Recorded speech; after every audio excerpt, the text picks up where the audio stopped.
கர்த்தருடைய பரிசுத்த நாமத்திற்கு மகிமை உண்டாகட்டும். இந்த மாலை வேளையிலும் நாம் சேர்ந்து தேவனை ஆராதிக்க மகிமைப்படுத்த நல்ல கிருபையை வாய்ப்பை கொடுத்த தேவனுக்கு நன்றி செலுத்துகிறேன். என்னுடைய பிரசன்னத்தினாலே நம் எல்லாரையும் நிரப்பின தேவனுக்கு நன்றி. இந்த மாலை வேளையிலும் தம்முடைய வார்த்தையின் மூலமாகவும் கர்த்தர் நம்மை திருப்தி ஆக்குவாராக. வாசிக்கலாம் 2 தெசலோனிக்கேயர் புஸ்தகம் 1வது அதிகாரம் 11வது வசனம். 2 தெசலோனிக்கேயர் 1வது அதிகாரம் 11வது வசனம்.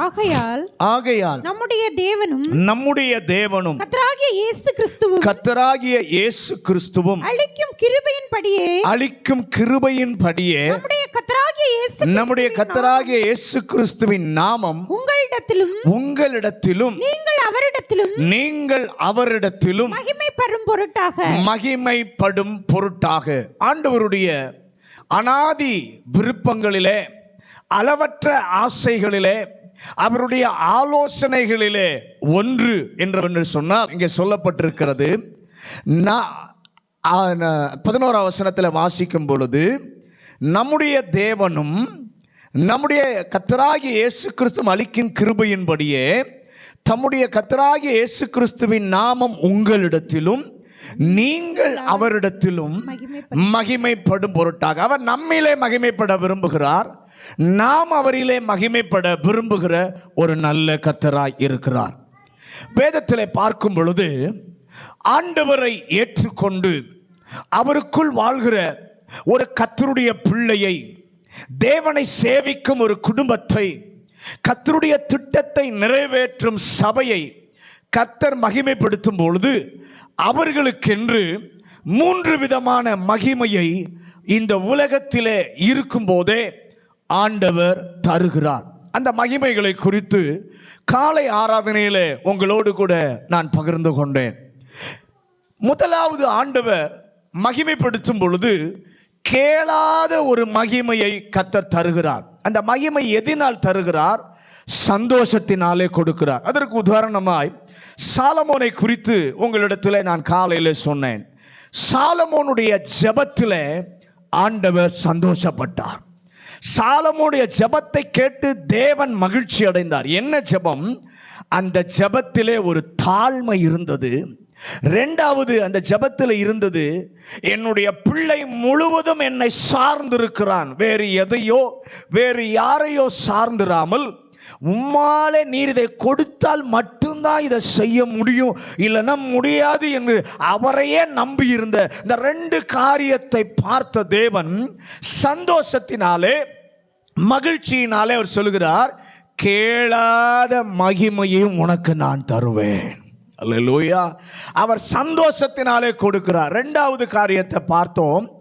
ஒரு காலத்தில் நம்முடைய வாழ்க்கையிலே இருந்து இப்பொழுது பார்க்கும் பொழுது இல்லாமல் அல்லது இழந்து போயிருக்கிற மகிமையை ஆண்டவர் மறுபடியும் அவருடைய பிள்ளையினுடைய வாழ்க்கையில், அவருடைய பிள்ளையினுடைய குடும்பத்தில், ஆண்டவருடைய திட்டத்தை நிறைவேற்றுகிற சபையில் ஆண்டவர் கொடுக்கிறார். இந்த இழந்து போன காரியத்தை, இழந்த மகிமையை ஏன் ஆண்டவர் தருகிறார் என்று சொன்னால், அவர் உண்மை உள்ளவர் என்பதினாலே, சொன்ன வார்த்தைக்கு அவர் உண்மை உள்ளவர் என்பதினாலே அந்த காரியத்தை கர்த்தர் என்ன பண்ணுகிறார்? இழந்த மகிமையை கொடுக்கிறார். 3வது, ஒருபோதும் நினைத்திராத மகிமை. அதற்கு உதாரணமாக எஸ்தரின் புஸ்தகத்தில் மொர்தெகாயை குறித்து நான் சொன்னேன். மொர்தெகாயினுடைய நோக்கம், மொர்தெகாயினுடைய ஜெபம், யூத ஜனம் காக்கப்பட வேண்டும், யூத ஜனம் அழிக்கப்பட வேண்டும். இன்னும் மொர்தெகாயினுடைய நினைவு என்ன இருந்துச்சுன்னா, இந்த ஜனங்கள் காக்கப்படுவதற்கு எஸ்தரை கொண்டு மட்டும்தான் செய்ய முடியும், தன்னை கொண்டு செய்ய முடியும் என்பதை அவன் நினைக்கவில்லை. ஆனால் ஆண்டவர் மொர்தெகாய்க்கு ஒரு மகிமையை அந்த பகுதியிலே நாம் கொடுக்கிறதை பார்க்கிறோம். ஏன் கொடுக்கிறார்? ஆண்டவர் விரும்புவதினாலே. ராஜா சொல்றான், ராஜாவை பார்க்க ஆமான் வரும்போது ராஜா கேட்கிறார், நான் ஒருத்தனை கனம் பண்ண விரும்புகிறேன், அவனுக்கு என்ன செய்யணும் அப்படின்னு கேட்ட உடனே மொர்தெகாய் நினைக்கிறான், என்ன தவிர யார் ராஜா கனம் பண்ண போகிறார் என்று சொல்லி ஒரு பெரிய லிஸ்டையே அவன் கொடுக்கிறான். விரும்புவதினாலே ராஜா கொடுக்கிறார். தேவனும் விரும்புவதினாலே நினைத்திராத ஒரு மகிமையை கர்த்தர் கொடுக்கிறார். அல்லேலூயா. இந்த மாலை வேளையில இன்னொரு காரியத்தை ஆண்டவர் இந்த 3 விதமான மகிமைகளையும் அனுபவமாக உபயோகமாக எப்பொழுது உயிரோடு இருக்கும் போதே 3 விதங்களிலே கர்த்தர் தருகிறார். கேளாத மகிமை, இழந்த மகிமை, நினைத்திராத மகிமை. இந்த 3 மகிமைகளையும் அனுபவமாக நம்முடைய வாழ்க்கையிலே நாம் உயிரோடு இருக்கும் போதே, இந்த உலகத்தில் இருக்கும் போதே 3 விதங்களிலே தருகிறார். அதைத்தான் இந்த மாலை வேளையிலே நாம் பார்க்க போகிறோம். முதலாவது ஏசாயாவின் புஸ்தகம் 46வது அதிகாரம் 13வது வசனம். ஏசாயா 46வது அதிகாரம் 13வது வசனம். என் நீதியை சமீபிக்க பண்ணுகிறேன், என் நீதியை சமீபிக்க பண்ணுகிறேன், அது தூரமாய் இருப்பதில்லை, அது தூரமாய் இருப்பதில்லை, என் ரட்சிப்பு தாமதிப்பதும் இல்லை, என் ரட்சிப்பு தாமதிப்பதும் இல்லை, நான் சீயோனில் ரட்சிப்பையும், நான் சீயோனில் ரட்சிப்பையும், இஸ்ரவேலுக்கு என் மகிமையும் கட்டளையிடுவேன். முதலாவது கட்டளையிடுகிறார். அல்லேலூயா. ஆண்டவர் சொல்றார், இஸ்ரவேலுக்கு என் மகிமையை நான் கட்டளையிடுவேன். ஆண்டவர் கேளாத, இழந்த, நினையாத மகிமையை எப்படி தருவார்? அவர் கட்டளை போடுவார். பக்கத்தில் பா சொல்லுங்க. கேளாத மகிமையை, இழந்த மகிமையை, நினையாத மகிமையை கொடுப்பதற்கு கட்டளை போடுவார். ஆண்டவரே, கர்த்தருடைய பிள்ளைக்கு இந்த மகிமையை கொண்டு வர அவர் செய்கிற முதல் காரியம், அந்த அதிகாரத்தில் இருளாய் இருக்கும்போது, முதல் அதிகாரத்தில் வாசிக்கும் பொழுது, இருளாய் இருக்கும்போது உண்டாக கடவுது என்று சொல்லி பேசினாரோ அப்படியே கர்த்தர் இந்த நாட்களிலும் பேசுவார். எத்தனை பேர் விசுவாசிக்கிறீங்க? அல்லேலூயா. கட்டளையிடுவார், ஆணையிடுபவரும் நம்முடைய தேவன். எங்கோ இருந்து அற்புதமான ஒரு கடிதத்தை வர தேவன் கட்டளையிடுவார். நம்புறவங்கெல்லாம் கையை உயர்த்தி, ஆண்டவரே என்னால் நம்ப முடியலை தான், ஆனாலும் நம்புகிறேன், ஏதோ ஒரு இடத்திலிருந்து எனக்காக கடிதம் வர கட்டளையிடுகிறவர், ஆணையிடுகிற கர்த்தராய் நீர் இருப்பதற்காக உமக்கு நன்றி சொல்லுகிறேன். எப்படியோ கர்த்தர் பேசுவார். அவர் வார்த்தையினால் வேறு எதுவும் நம் அருகே நடந்திருக்காது. ஆனா அவரே வந்து சேர கட்டளையிடுவார், ஆணையிடுவார். என்னாகமத்தின் புஸ்தகம் 27வது அதிகாரம் 20வது வசனம். என்னாகமம் 27வது அதிகாரம் 20வது வசனம். இஸ்ரவேல் புத்திரராகிய சபையார் எல்லாரும், இஸ்ரவேல் புத்திரராகிய சபையார் எல்லாரும் அவனுக்கு கீழ்ப்படியும்படிக்கு, அவனுக்கு கீழ்ப்படியும்படிக்கு உன் கனத்தில் கொஞ்சம், உன் ஸ்தானத்தில், உன் கனத்தில் கொஞ்சம் அவனுக்கு கொடு, அவனுக்கு கொடு. ஒரு நாள் மோசே ஆண்டவர் அழைத்தார். யோசுவாவுக்கு உனக்கு இருக்கிற கனத்திலே கொஞ்சம் கொடு என்று சொல்லி மோசேக்கு ஆண்டவர் கட்டளையிட்டார். சபை அனைத்தையும் கூடி வர செய்து மோசே அவன் மேல் கையை வைத்து தன் கனம் அவனுக்கு போக கர்த்தர் செயல்பட்டார். இந்த நாளிலே மோசே இங்கு இல்லை, தேவனுடைய கரமே நம்மேல் வருவதாக, அவர் நம்மேல் கை வைத்து கட்டளையிடுவாராக, அந்த மகிமையை வர செய்வாராக. ஒரு நாள் வருகிறது, அன்று இப்படி ஒரு சத்தம் கேட்கும். என்ன சத்தம்?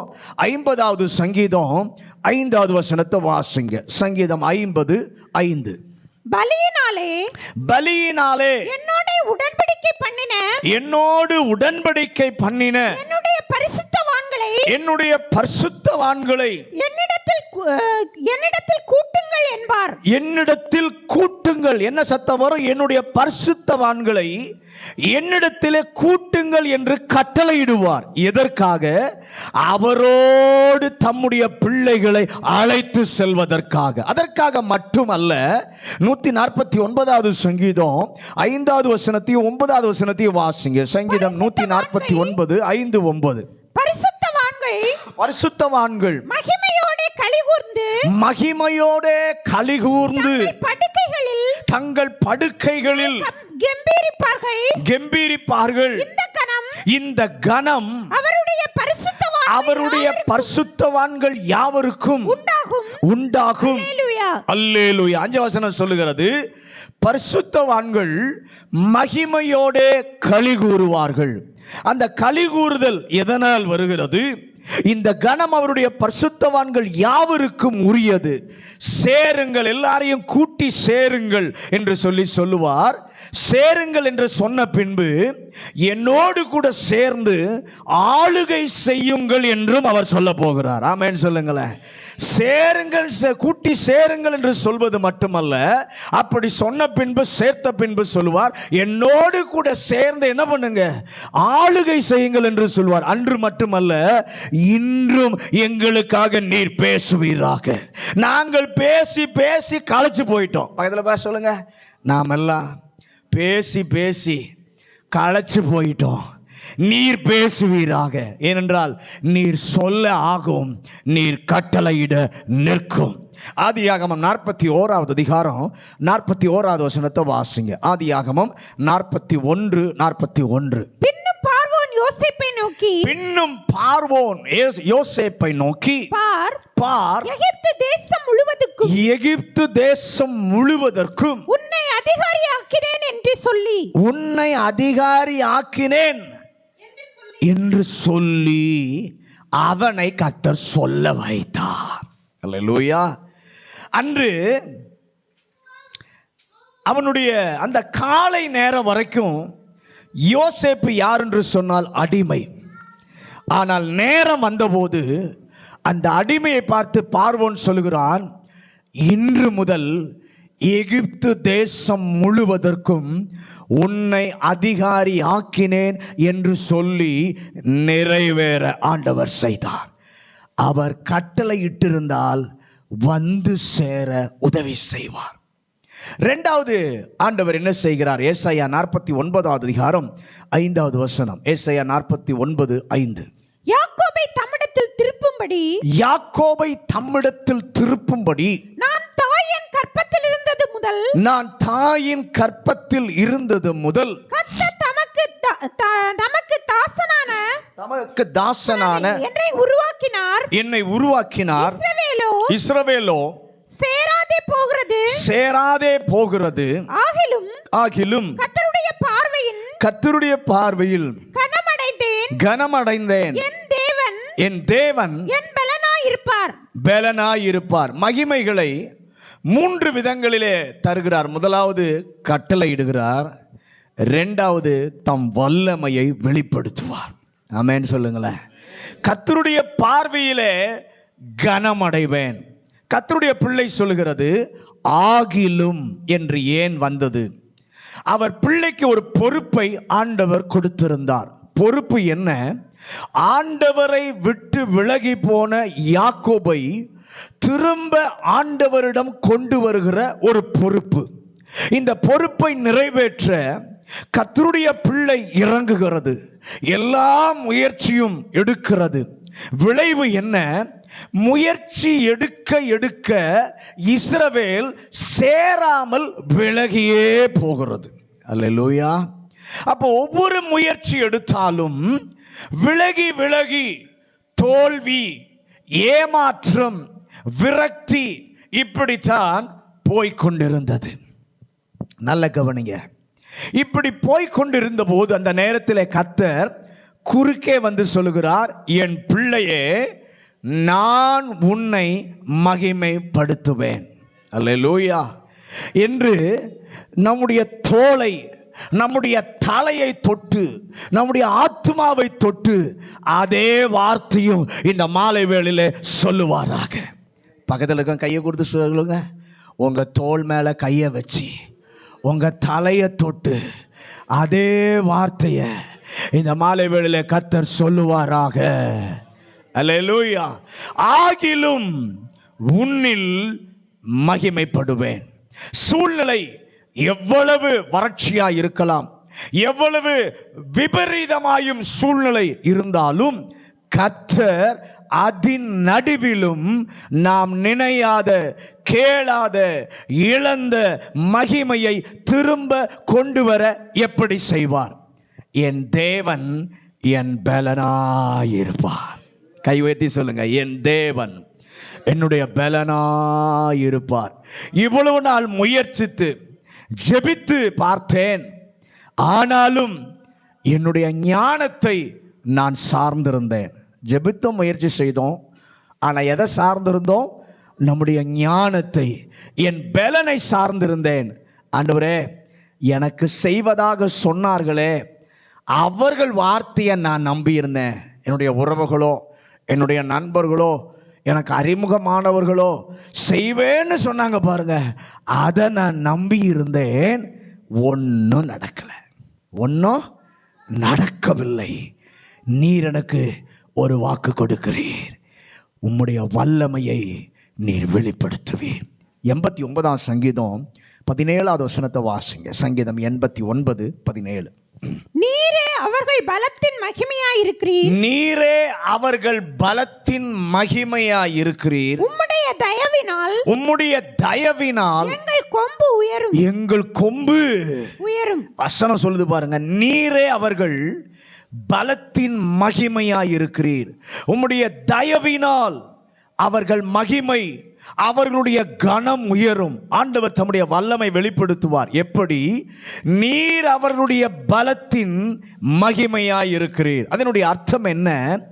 இதுவரை அது போதியதாக இல்லை, இதுவரை எதையும் சாதிக்க முடியவில்லை. இப்போது நீர் என்ன செய்கிறீர்?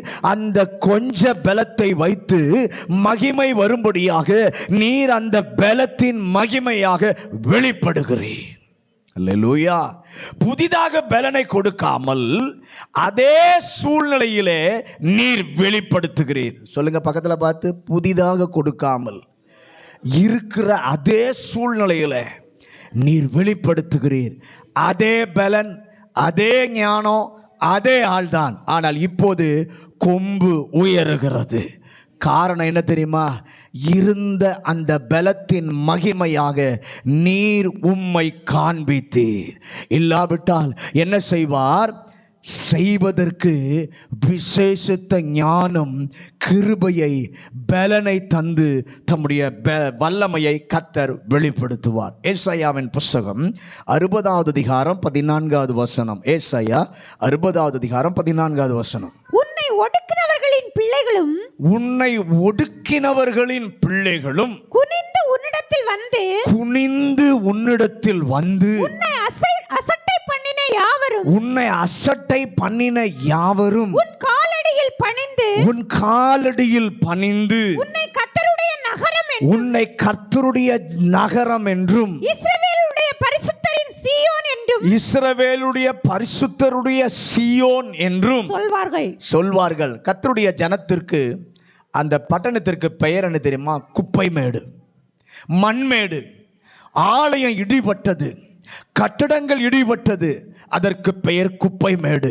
ஆனால் ஆண்டவர் தம்முடைய வல்லமையை அந்த ஜனத்திற்காக வெளிப்படுத்தி 70 ஆண்டுகளுக்கு பின்பு தேவன் அவர்களுக்கு இழந்த மகிமையை கொடுத்த போது குப்பை மேடுன்னு சொல்லப்பட்டது. இப்ப என்ன சொல்லுது? கர்த்தரின் நகரம் என்று அழைக்கப்படுகிறது. கர்த்தர் என்ன செய்தார், என்ன செய்வார் சொல்கிற ஏசாயா 61 அதிகாரம் 6வது வசனத்தை வாசிங்க. ஏசாயா 61:6. நீங்களோ கர்த்தரின் ஆசாரியர் என்று சொல்லப்படுவீர்கள், கர்த்தரின் ஆசாரியர் என்று சொல்லப்படுவீர்கள். உங்களை நமது தேவனுடைய பணிவிடைக்காரர் என்பார்கள். நீங்கள் ஜாதிகளின் செல்வத்தை அனுபவித்து அவர்கள் மகிமையை கொண்டு பாராட்டுவீர்கள். அல்லேலூயா. ஆண்டவர் சொல்லுகிறார், அடிமைகளாய் இருந்த இவர்கள் வாழ்விலே என்னவோ செய்து பார்த்தார்கள், ஆனால் ஒன்றும் வரவில்லை. தேவன் அவர்களுக்காக தம்முடைய வல்லமையை வெளிப்படுத்தின பொழுது அடிமைகள் இப்போது ஆசாரியர்கள் என்று சொல்லி அழைக்கப்படுகிறார்கள். அடிமைகளாய் இருந்தவர்களை ஆசாரியர்களாக கர்த்தர் ஆக்கிவிட்டார். ஆசாரிய வேலை செய்ய வேண்டும். அடிமைகளாய் இருந்தபோது ஒன்றுமில்லை, ஆசாரியரை மாறி இருக்கும் போதும் ஒன்றுமில்லை. ஆனால் செய்ய வேண்டியதை செய்ய வேண்டும். கர்த்தர் என்ன செய்கிறார்? நீங்கள் ஜாதிகளின் செல்வத்தை அனுபவித்து அவர்கள் மகிமையை கொண்டு மேன்மை பாராட்டுவீர்கள். என்ன சொல்கிறார்? நான் பேர் மாறும் அளவிற்கு, நிலைமை மாறும் அளவிற்கு என்னுடைய வல்லமையை நான் வெளிப்படுத்தி விட்டேன். ஆனால் நான் கொடுக்க விரும்புகிற மகிமை இன்னும் வரவில்லை. ஏன் காரியம் ஒன்றும் செய்ய முடியாத நிலையில் இருக்கிறீர்கள்? ஒன்று செய்வேன்.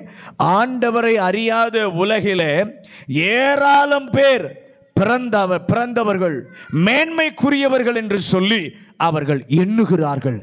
அவர்களை உங்களிடத்திலே நான் கொண்டு வருவேன். எதையும் செய்ய முடியாமல், ஊழியம் செய்ய முடியாமல், ஆலய கட்டடங்கள் கட்ட முடியாமல், தேவனுடைய ராஜ்யம் வளர எதையும் செய்ய முடியாமல் இருப்பதற்கு அவர்களுடையதை கொண்டு வந்து அவர்கள் மகிமையை வைத்து நீங்கள் மகிமையை காண நான் செய்வேன். விசுவாசிக்கிறவங்கெல்லாம் கரம் உயர்த்தி ஆண்டவருக்கு ஒரு நல்ல மகிமையை கொடுப்போமா? ஹல்லேலூயா. மகிமையை வைத்து நீங்கள் மகிமைப்பட நான் செய்வேன். நம்ப தைரியம் இருந்தா ஆமென் சொல்லுங்க. நல்ல சத்தமா நம்ப தைரியம் இருக்கவங்க ஆமென் சொல்லுங்க. ஹல்லேலூயா. ஏசாயா 55 அதிகாரம் 5வது வசனம். ஏசாயா 55:5.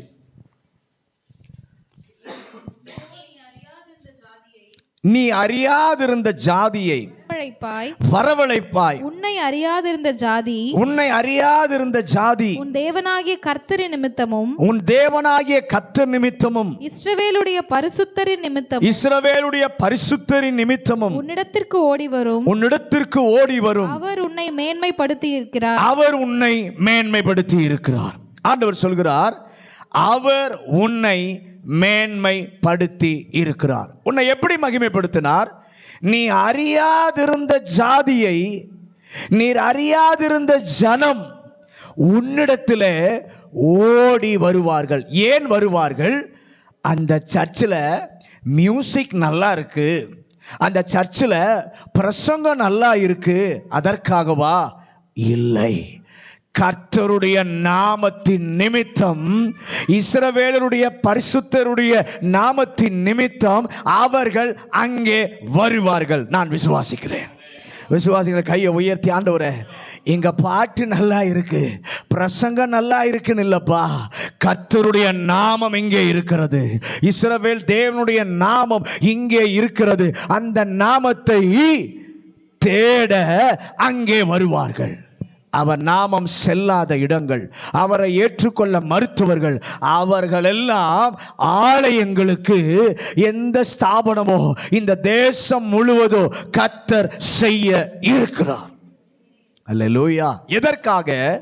தம்முடைய ஜனத்திற்கு அவர்கள் நினையாத மகிமையை, அடிமை எண்ணப்பட்டவர்களாக இருக்கிறார்களே அவர்களுக்கு கர்த்தர் செய்ய விரும்புகிறார். அதற்காக கர்த்தர் கொண்டு வருவார்.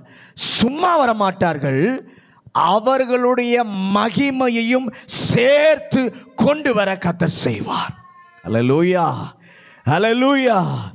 தேவ பிள்ளைகள் மகிமைப்படுவதற்காக என் தேவனால் ஆகாத காரியம் ஒன்றுமில்லை. அவனுக்கு பெயர் மோசேயினுடைய ஊழியக்காரன் என்பது. ஆனால் ஆண்டவர் தம்முடைய வல்லமையை யோசுவாவினுடைய வாழ்க்கையில வெளிப்படுத்தின போது இருக்கும்போதே மோசேயினுடைய ஊழியக்காரன், ஆனால் மோசே மரிக்கும் போது கர்த்தருடைய ஊழியக்காரன். ஹல்லேலூயா, ஹல்லேலூயா.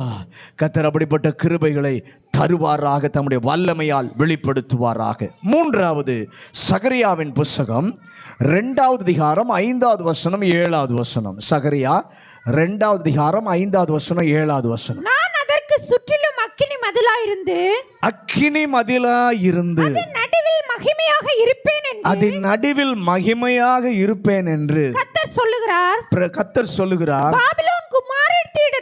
பாபிலோன் குமாரத்தியினிடத்தில் குடியிருக்கிற சீயோனே உன்னை விடுவித்துக்கொள். முதலாவது கட்டளையிடுவார், இரண்டாவது என்ன செய்வார்? வல்லமையை வெளிப்படுத்துவார். மூன்றாவது பிரசன்னத்தின் நெருக்கத்தினாலே மகிமையை கர்த்தர் வர செய்வார். நான் அதன் நடுவில் மகிமையாக இருப்பேன். ஆண்டவர் என்ன செய்கிறார்? எங்கோ இருந்த தம்முடைய சமூகத்தை ஆண்டவர் பிள்ளைக்கு பக்கத்திலே கொண்டு வந்து அவரும் அவருடைய பிள்ளையும் வித்தியாசம் தெரியாமல் இணைந்து ஒன்றாயிருப்பதை உலகத்திற்கு தெரியும் அளவிற்கு கர்த்தர் தம்முடைய பிரசன்னத்தின் நெருக்கத்தினாலே மகிமையை கர்த்தர் வர செய்வார். யோசுவாவின் புஸ்தகம் 3வது அதிகாரம் 7வது வசனம். யோசுவாவின் புஸ்தகம் 3வது அதிகாரம் 7வது வசனம். கர்த்தர் யோசுவாவை நோக்கி நான் மோசேயோடு இருந்தது போல உன்னோடும் இருக்கிறேன் என்பதை இஸ்ரவேலர் எல்லாரும் அறியும்படிக்கு இன்று அவர்கள் கண்களுக்கு முன்பாக யோசுவாவே, இன்று நான் உன்னை அவர்கள் கண்களுக்கு முன்பாக மேன்மைப்படுத்துவேன். எப்படி மேன்மைப்படுத்துவேன்? எப்படி மகிமைப்படுத்துவேன்? மோசேயோடு என்னுடைய பிரசன்னம் இருந்தது, இன்றைக்கு உன்னோடும் கூட என்னுடைய பிரசன்னம் இருக்கிறது என்று சொல்லி நான் காண செய்வேன்.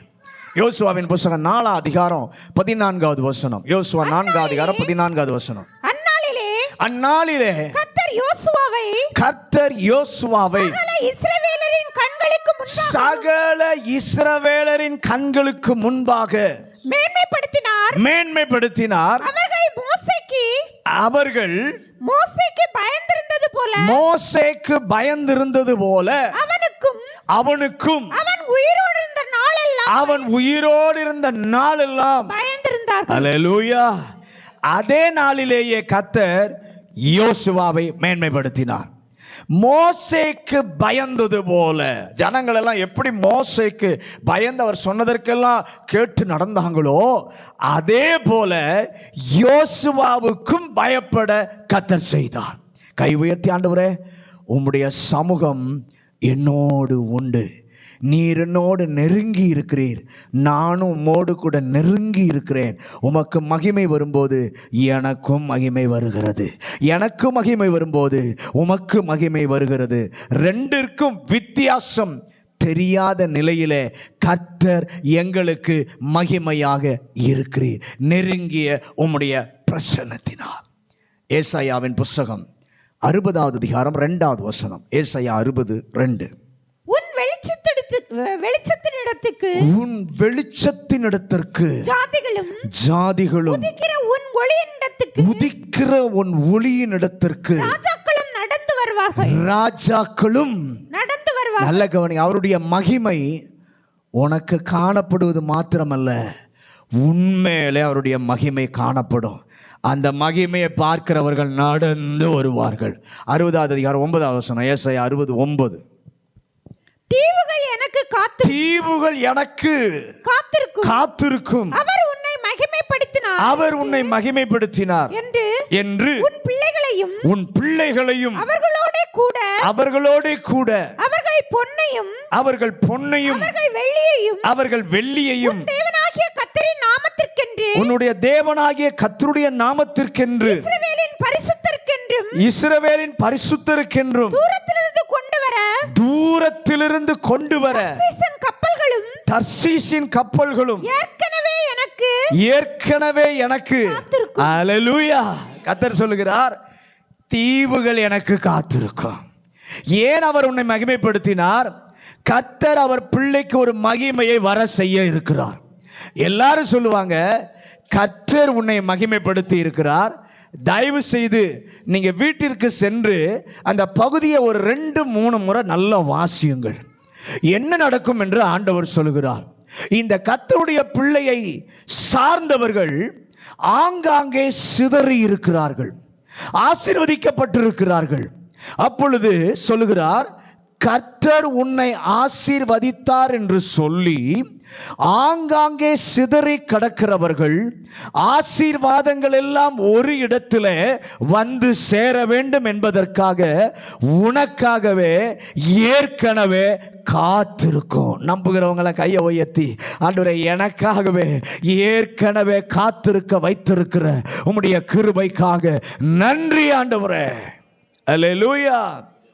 அல்லேலூயா. கர்த்தாவே, உம்முடைய பிள்ளைகளுக்கு ஆசீர்வதித்து ஆண்டவரே, ஒருவேளை கேள்விப்படாமல் இருப்பார்கள் அல்லது கேள்விப்பட்டும் இருப்பார்கள், அவை அனைத்தையும் நீர் மகிமைப்படவும் அவர்கள் மகிமைப்படவும் ஒரு இடத்திற்கு கொண்டு வர வேண்டும்.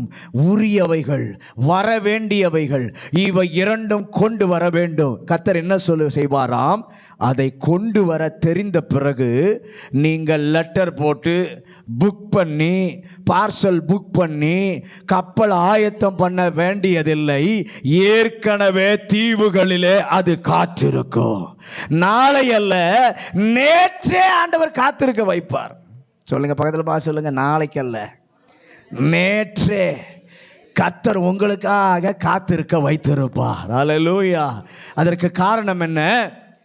நீரும் நானும், நீர் என்னோடு இருக்கிறீர், நானும் உம்மோடு இருக்கிறேன்.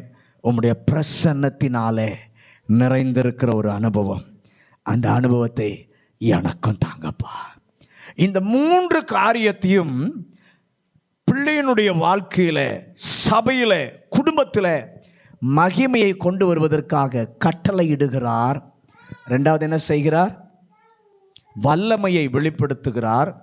3வது பிரசன்னத்தின், அவருடைய அனாதி பிரசன்னத்தின் நெருக்கத்தினாலே மகிமை வர செய்கிறார். இதையெல்லாம் கர்த்தர் நம்முடைய வாழ்க்கையில் செய்யணும்னா நாம் என்ன செய்யணும்? 2 காரியத்தை வேகமாக சொல்லுகிறேன். ஏசாயாவின் புஸ்தகம் 43ஆம் அதிகாரம் 4வது வசனம். ஏசாயா 43:4.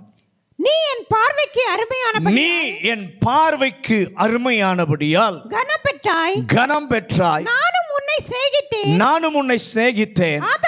ஆதலால் உனக்கு பதிலாக மனுஷர்களையும் உன் ஜீவனுக்கு ஈடாக ஜனங்களையும் கொடுப்பேன். இந்த வசனம் நம்ம எல்லாருக்கும் பிடித்த ஒரு காரியம், பிடித்த ஒரு வசனம். நீ என் பார்வைக்கு அருமையானபடியால் கனம் பெற்றாய், நீ மகிமைப்பட்டாய். காரணம் என்ன? கர்த்தர் நம்மிடம் எதிர்பார்க்கிற முதல் காரியம் என்ன தெரியுமா? கர்த்தருக்கு பிரியமாய் இருக்க வேண்டும். பிரயோஜனமாய் இருக்க துடிப்பவர்கள் நிறைய பேர் உண்டு. தன்னை பிரபல்யமாக்க ஆசைப்படுகிறவர்கள் உண்டு. ஆனால் கர்த்தர் கேட்பது என்ன தெரியுமா?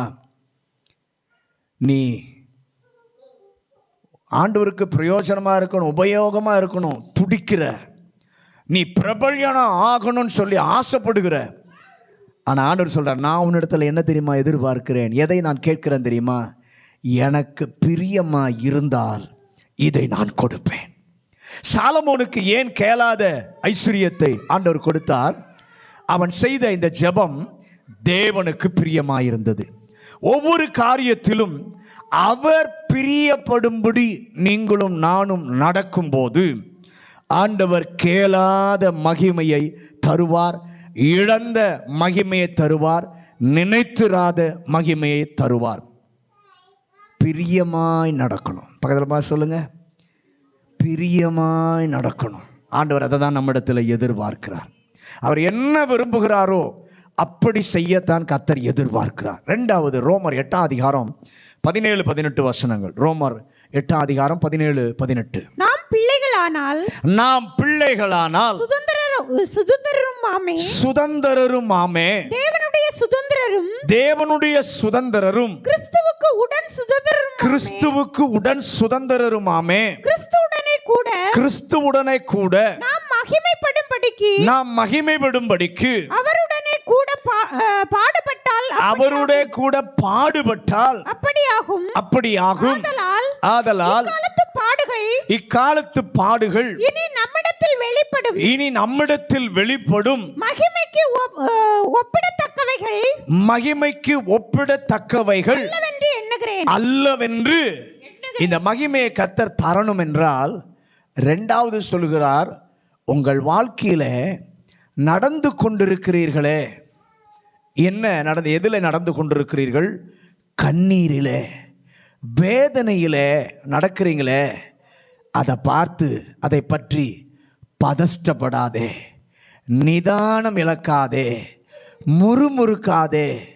ஒருவேளை நம்ம சொல்லலாம், வியாதிப்படுகிற அளவுக்கு பொறுத்துட்டேன், ஆனாலும் கர்த்தர் சொல்லுவார், பொறுமையாயிரு. எப்படி பாஸ்டர் முடியும்? பல்ல கடிச்சு கொண்டு பொறுத்திருப்பதை ஆண்டவர் இங்கே சொல்லவில்லை, கிறிஸ்துவுடனே என்று சொல்லி இருக்கிறது. இதில் ஆண்டவரும் என்னோடு கூட தான் இருக்கிறார். பக்கத்தில் பார்த்து சொல்லுங்க, என்னுடைய பிரச்சனையின் நேரத்தில், என்னுடைய வேதனையின் நேரத்தில், என்னுடைய கண்ணீரின் நேரத்தில் என்னோடு ஆண்டவரும் இருக்கிறார். ஹல்லேலூயா, ஹல்லேலூயா, ஹல்லேலூயா. கண்ணுக்கு தெரியல ஆண்டவரே, என்ன தொட்ட மாதிரியும் நீ தெரியல, என்னோடு நீர் பேசின மாதிரியும் தெரியல. இந்த வேதனையில் உண்மையில் என்னோடு நீர் இருக்கிறீர். நம்ம நினைக்கக்கூடாது, என்னோட ஆண்டவர் என்னை தொட்ட மாதிரி தெரிலையே, என்னோடு கூட பேசின மாதிரி தெரியலையே. ஆனால் ஒரு நம்பிக்கை இருக்கணும், இந்த வேதனையின் நடுவிலும் ஆண்டவர் என்னோடு கூட இருக்கிறார். என்னுடைய ஆண்டவர் கூட இருக்கிறவர் பார்த்து ரசிப்பவர் அல்ல. தன் பிள்ளை வேதனைப்படுகிறத, கண்ணீர் விடுகிறத, நெருக்கத்தில் இருப்பதை பார்த்து ரசிப்பவர் அல்ல. ஒரு நாளிலே உன் துக்கம் முடிந்து போயிற்று என்று அவர் நம்மை பார்த்து சொல்லுவார். அது நிச்சயம் நடக்கும். அல்லேலூயா. ஆண்டவர் இங்கே ரெண்டாவது சொல்ற காரியம் என்ன தெரியுமா? உன் நெருக்கத்தின் நேரத்தில் பதஷ்டப்படாத, பொறுமையை இழக்காத, உன்னோடு கூட நானும் இருக்கிறேன், உன் கஷ்டத்தில் நானும் இருக்கிறேன். ஹல்லேலூயா. பார்த்து ரசிப்பவர் அல்ல, ஒரு நாளிலே சொல்லுவார், உன் துக்கம் இன்றோடு முடிந்து போயிற்று, இன்றோடைய சூழ்நிலைக்கு எல்லாம் ஒரு முடிவு உண்டாக்கி விட்டேன் என்று ஆண்டவர் சொல்வார். அது நிச்சயம் நடக்கும். அப்பொழுது ஆண்டவருக்கு முதலாவது மகிமை வரும், ரெண்டாவது நமக்கு மகிமை வரும். இதை சுதந்திரித்து கொள்ள கர்த்தர் எதிர்பார்க்கிறார். முழங்காற்படிடுவோம். முழங்காற்படியிட்டு ஆண்டவர் நம்மை மிகவும் நேசித்தபடியினாலே நாம் அவரிலும் அவர் நம்மிலும் மகிமைப்பட விரும்புகிற கர்த்தர் அந்த மகிமையை கொடுப்பதற்கு 3 காரியங்களை செய்கிறார். கேளாத மகிமை அவர் தருகிறார், இழந்த மகிமையை தருகிறார், நினைத்திராத மகிமையை தருகிறார். இந்த 3 மகிமைகளையும் 3 விதமான விதங்களிலே தருகிறார். முதலாவது கட்டளையிடுகிறார். பக்கத்தில் சொல்லுங்க, கட்டளையிடுகிறார். ரெண்டாவது தம்முடைய வல்லமையை ஆண்டவர் வெளிப்படுத்துகிறார். மூன்றாவது பிரசன்னத்தின் நெருக்கத்தினாலே அவருடைய மகிமையை கர்த்தர் நமக்கு வர பண்ணுகிறார்.